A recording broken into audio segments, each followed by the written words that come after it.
करेंगे कंडक्टिविटी इन electrolytic cell. Electrolytic cell में conductivity को जरा समझते हैं, क्योंकि इलेक्ट्रोलाइटिक सेल में इलेक्ट्रोलाइटिक सॉल्यूशन होता है, उसकी कंडक्टिविटी मायने रखती है, और अगर वो कंडक्ट नहीं करेगा तो सेल काम कैसे करेगा। तो जो आपने सॉल्यूशन डाल के रखा है उसकी कंडक्टिविटी की बात करते हैं। सबसे पहले तो आप लोग मुझे बताओ कि रेजिस्टेंस को कैसे लिखते हो। That is resistance is equal to resistivity L by A, ऐसे लिखते हो। तो कंडक्टिविटी जो कंडक्टेंस होती है बेसिकली वो रेजिस्टेंस के जस्ट अपोजिट होती है। आया समझ में। तो मैं अगर 1/r कर दूं तो ये किसके बराबर निकलेगा, 1/रो, और साथ में होगा a/l। 1/रो को बेटा कप्पा बोलते हैं, इसी को कंडक्टिविटी कहा जाता है। रेजिस्टिविटी का जस्ट उल्टा कंडक्टिविटी होता है। और यहां पर L/A को बेसिकली सेल कांस्टेंट बोलते हैं, एक्स होता है वो, तो उसको थोड़ा डिटेल में पढ़ते हैं। तो सबसे पहले तो आपको पता होना चाहिए कि ये फॉर्मूला बहुत इंपॉर्टेंट है, जो मैं आपको अभी निकाल के भी दिखा चुका हूं। मैंने आपसे क्या कहा था, अब जरा सोचो।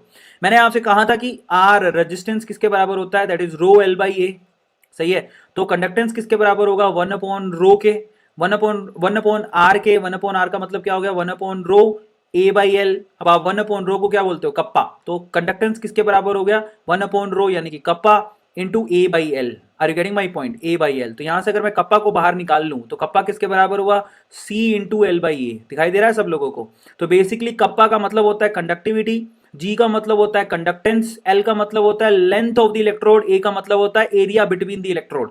ठीक है, तो ये होता है, ये फॉर्मूला बहुत इंपॉर्टेंट है। जनरली हम लोग इसको कप्पा को कैसे लिखते हैं, kappa is equals to conductance into cell constant. ये बहुत इंपॉर्टेंट रिएक्शन है, इक्वेशन है जो आप लोगों को ध्यान रखनी है। ठीक है, चलिए अब हम चलते हैं आगे। सो कप्पा 1/रो होता है, जिसको हम लोग कंडक्टिविटी भी कहते हैं, और ये बहुत इंपॉर्टेंट है, इसको स्पेसिफिक कंडक्टिविटी भी कहते हैं। अगर कोई पूछे कि कप्पा का प्योर डेफिनेशन क्या है, kappa is the conductance of, लिख लो काम आएगा, kappa is the conductance of. सब बोलो, सारे बोलो जय माता दी, प्रेम से बोलो जय माता दी। कई लोग पूछे सर अचानक से आपको क्या हो गया, तो जल ही जीवन है। कप्पा का मतलब होता है कंडक्टेंस ऑफ 1 ml सॉल्यूशन, लिख लो काम आएगा। कंडक्टेंस ऑफ 1 ml सॉल्यूशन, उसको कप्पा कहा जाता है। कई बच्चों को नहीं पता, 1 ml सॉल्यूशन के कंडक्टेंस को कप्पा कहा जाता है। ठीक है, चलो, और इसकी यूनिट क्या होती है, मो सेंटीमीटर, महो सेंटीमीटर इनवर्स होती है, वो ऊपर से भी आप निकाल सकते हो। अब हम बात करते हैं factor affecting ionic conductance. Ionic conductance को कौन कौन से फैक्टर अफेक्ट करते हैं। तो सबसे पहले तो स्ट्रॉन्ग इलेक्ट्रोलाइट, अगर इलेक्ट्रोलाइट स्ट्रॉन्ग होएगा तो उसका डिसोसिएशन ज्यादा होगा और उसकी कंडक्टिविटी भी ज्यादा होगी। जैसे NaCl के केस में आपको पता है स्ट्रॉन्ग इलेक्ट्रोलाइट है, एक सोल्ट है जो Na+ और Cl- में कन्वर्ट हो जाएगा, तो उसकी कंडक्टिविटी भी ज्यादा होगी। अगर आप यही काम AgCl में देखोगे तो AgCl स्पेरिंगली सॉल्युबल होता है, जिसमें Ag+ और Cl- में बहुत रेयरली कन्वर्ट होता है। ये एक वीक इलेक्ट्रोलाइट है, इस केस में आपकी कंडक्टिविटी कम होगी। ठीक है, तो NaCl के केस में ज्यादा होगी, AgCl के केस में कम होगी, क्योंकि AgCl स्पेरिंगली सॉल्युबल होता है। दूसरा, साइज पे भी डिपेंड करता है कंडक्टिविटी।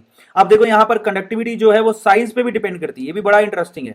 तो देखो यहां पर जरा आप चेक करो, यहां पर क्या मतलब निकलता है, जरा आप उसको चेक करना। मेरे भाई को क्या हो गया, हाँ, तो फाइनली क्या है यार, यहां पर अपने आप चलते चलते चीजें बंद हो जाती हैं। ओके, मिट्टी के रंग, चलो। तो फाइनली अब क्या सीन है, जरा आप चेक करो। देखो साइज ऑफ आयन पे भी डिपेंड करता है। Smaller ion lesser hindrance, hence better mobility. अगर आयन जितना छोटा होगा उसको विचरण करने में आसानी होगी। देखो आप, सिंपल सी बात है, मैं आपसे कहूं कि आप मान लो कि ना, आप दिल्ली में रहते हो। कहां रहते हो, दिल्ली में। आपको भी पता है कि दिल्ली में बहुत ज्यादा वो है, ट्रैफिक होता है सड़कों पे, बहुत ज्यादा ट्रैफिक होता है, छोटी छोटी गलियां हैं, उसमें से निकालोगे कैसे। तो अगर मैं बोलूं कि चलो आप अब आप कार खरीदो, कौन सी खरीदोगे। तो अगर छोटी छोटी गलियों में से अगर आप लोग कार निकालनी है तो आप जरा सोचोगे ना, आप ये थोड़ी सोचोगे मैं चलो लैम्बोर्गिनी खरीदूंगा, मैं फरारी खरीदूंगा, तो छोटी छोटी गलियों से निकालूंगा। आप कहोगे सर मैं नैनो खरीदूंगा। छोटी छोटी गलियों से, मान लो चांदनी चौक से निकालना है तो नैनो आसानी से निकल जाएगी, क्या फरारी निकल पाएगी, नहीं। तो बेसिकली यहाँ पर सीन क्या है, सीन जितना छोटा आयन होगा वो आसानी से क्या कर पाएगा, ये इंडिया है भाई साहब, इधर उधर चल पाएगा। समझ में आ गया। तो बेसिकली यहाँ पर H+ की जो कंडक्टिविटी होती है वो ज्यादा होती है, साइज छोटा होता है, और Na+ की कंडक्टिविटी कम होती है। फिर उसके बाद आता है नेचर ऑफ सॉल्वेंट। ठीक है, highly viscous solvent show greater electrical resistivity. अगर कोई किसी सॉल्वेंट की विस्कोसिटी ज्यादा होती है तो वो आयन को हिलने थोड़ी देगा। अब मैं आपसे कहूं कि भैया एक कंटेनर में मान लो पानी भर के रखा है, दूसरे कंटेनर में शहद भर के रखा है, और जो शहद होता है वो उसकी बहुत ही कंडक्टिविटी लो होती है। क्यों, बहुत ज्यादा गाढ़ा होता है। गाढ़ा का मतलब उसकी विस्कोसिटी बहुत ज्यादा होती है, तो वो आयन को ग्रैब कर लेगा। यार आपको मैं बोलूं कि आप पानी में तैर पाओगे कि शहद में, जरा सोचो, आप खुद एक आयन हो, है ना। और मैं आपको ना दो तालाब दूं, एक तालाब में पानी भरा हुआ है और दूसरे तालाब में शहद भरा हुआ है। ठीक है, शहद। आप बताओ कौन से तालाब में आसानी से तैर लोगे? बताओ मुझे, ईमानदारी से बोलना, झूठ मत बोलना। आप पानी वाले तालाब या पानी वाली जो भी स्विमिंग पूल होएगी, दो स्विमिंग पूल बना दिए मैंने, एक पानी वाला स्विमिंग पूल और दूसरा मैंने शहद वाला स्विमिंग पूल बनाया। शहद वाले स्विमिंग पूल में आप तैर पाओगे? आप हाथ बाहर निकालोगे, टटकिया निकल गई, ऐसे ऐसे करोगे, समझ में आ रहा है?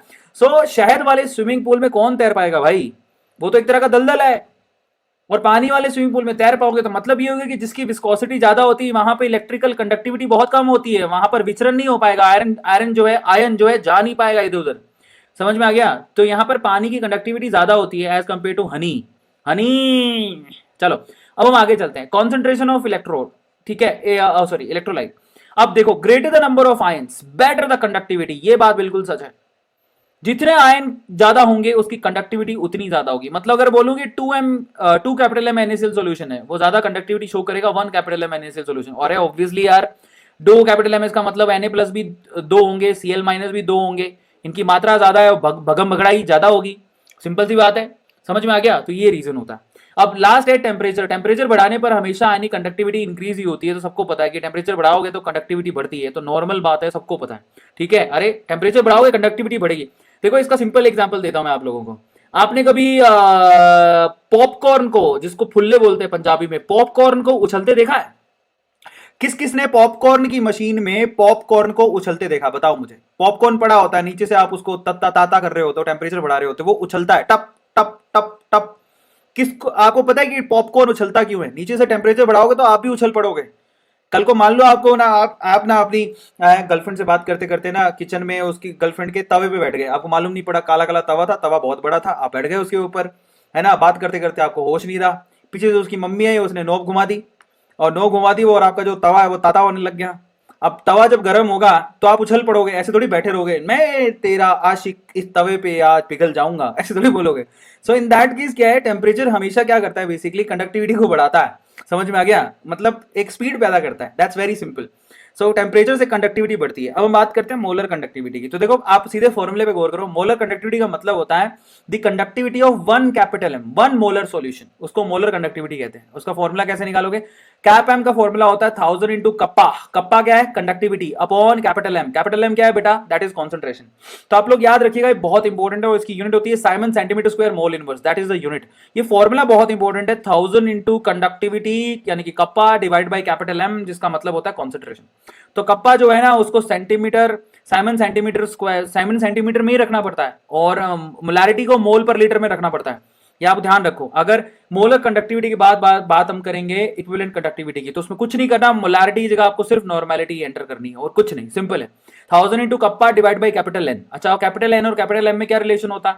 That normality is equals to molarity into N factor. अगर आप लोगों को एन फैक्टर निकालनी आती है तो आप आसानी से आप क्या कर सकते हो, फॉर्मूले का यूज करके इक्विवेलेंट कंडक्टेंस भी निकाल सकते हो। ठीक है।